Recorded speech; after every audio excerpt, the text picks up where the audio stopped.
up? This is a brand new episode of Social Distancing with Winfrey, where I give you the updates of everything happening around the world concerning the novel coronavirus, the lockdown, and how people are actually staying safe and staying at home. So make sure you sit back, relax, and enjoy this.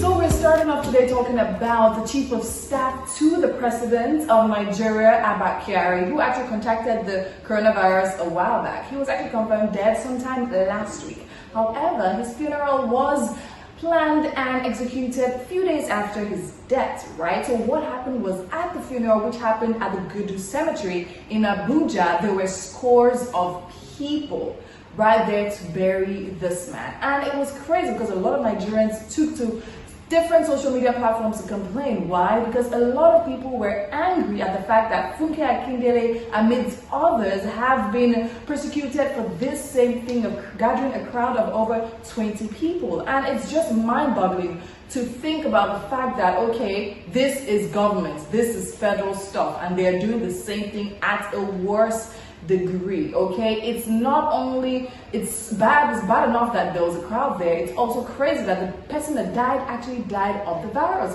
So the spread of the virus could definitely be really terrible.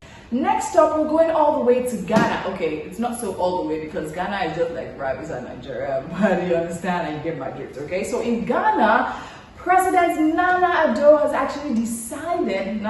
Akufo-Addo has actually decided to lift up the 3 weeks lockdown he initially set on the two major cities in Ghana, that is Accra and Kumasi. And this is because he went to cite that there's been an amazing response to tests carried out, and the tests have increased, and also the poverty and the grim effect the lockdown is having on poor people.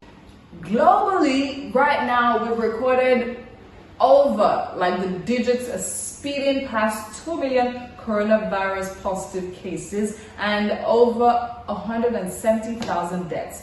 That is really scary. Yes, we have shortly over 500,000, that's 500,000 recoveries, but at the same time, a lot of people are dying in so short time, and it's really scary. I was watching the news sometime in the week, and the guy was talking about how, yes, the things that people should reopen because, I mean, in a year, malaria or swimming, or people die from, over 300 people die from drowning every year, and malaria kills more people. And I'm like, come on, yes, they drown, but then again, you don't literally, the effect of somebody else swimming is not affecting you. This thing is affecting people, and these people are dying in the space of really short time. So people should please consider all those things before they start talking, because it does matter. Lives are being lost, and it's not funny until your family member is on that death list. And we're not praying for that, but come on.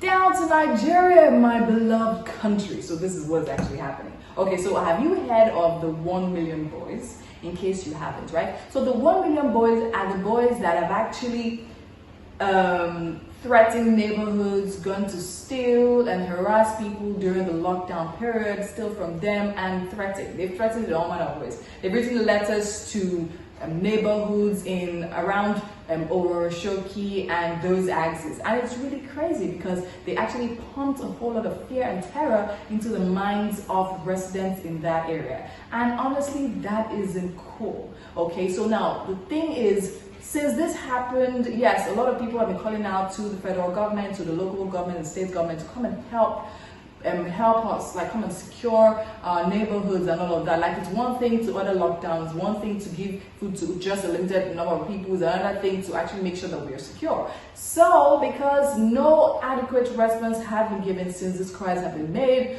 the boys of the area, yes, the boys that are residents in these areas that received the letters, the threat letters from this 1 million gang, have decided to take it upon themselves to be the security they need. So scores of boys were seen on the roads in Mushi.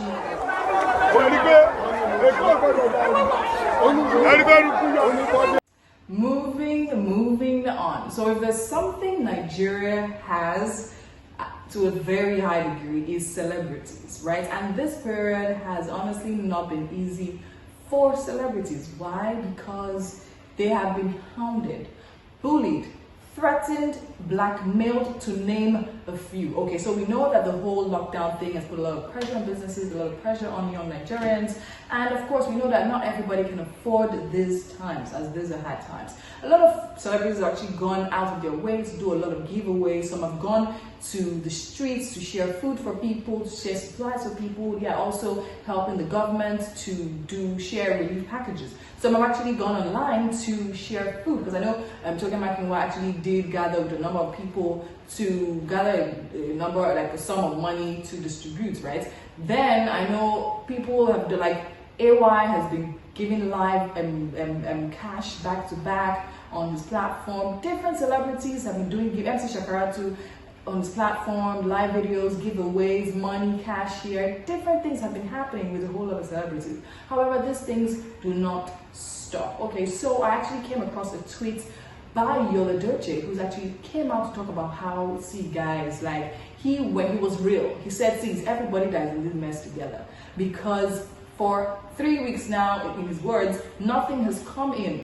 So on today's episode of Celebrity Live, I have just a couple of stories, and they were all found or generated from Daddy Freeze's life. Okay, so we all know who Daddy Freeze is, a very controversial guy. And of course, he now in this time, probably due to boredom or due to the fact that he just wanted to be entertained or just loves what he does, he interviews people on his live, Instagram live, and he actually has some major thing. I think what blows my mind the most is how when he's interviewing these people and about to spill stuff, or after they spill stuff, he starts shouting, no, I don't want this to trend though. And I'm like, Daddy Freeze, you are such a spokesman. Okay, so this is actually what happened. So sometime last week, right, he was interviewing Willie Exo, who is actually a music artist and producer, amongst other things, right? And he was actually so pained that Willie was just talking about how, like, he knows he has really good sound, good videos. He actually said his video is the best in the whole of Africa. You guys should go and Google Willie Exo and let me know what you think about his songs, right? He said they're out there on different platforms. And he's like, okay, fine. Like, he knows they're good, but these DJs we have out here and the people that push these songs are so, the word isn't wicked, I don't want to say crappy, but you get my point. And that's it on this episode of Social Distancing with Winfrey. Thank you so much for watching to this point. I mean, it's great. I feel happy. I mean, these videos are particularly prepared just for you. Do join me on social media at Winfrey Daniel, okay? On Instagram, Twitter, Facebook, YouTube, of course. Please subscribe, comment, like, and share. I'll see you on the next episode of Social Distancing with Winfrey. Bye-bye.